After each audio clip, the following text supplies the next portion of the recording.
Eu casei. Hum. Lá no casamento. Eu pus sapato e aí eu fui no casamento. Que legal. Pus o vestido de noiva. Era lindo? Eu pus esse. Pus o vestido de vaca. De- eu casei com uma amiga minha. Lá longe. Você casou com seu marido, né?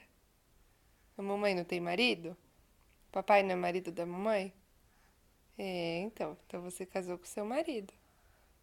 Eu casei com a minha vaca. Eu casei com a minha vaquinha. Com a sua vaquinha? Oh, ela é fofinha? Ela foi no meu colo. Tinha uma amiga minha passeando no chão. É?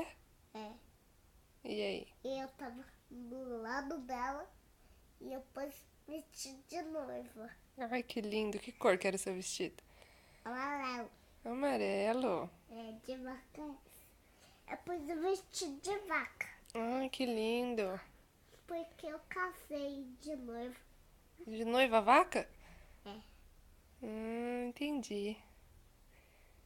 Então tá. Eu pus esse vestido.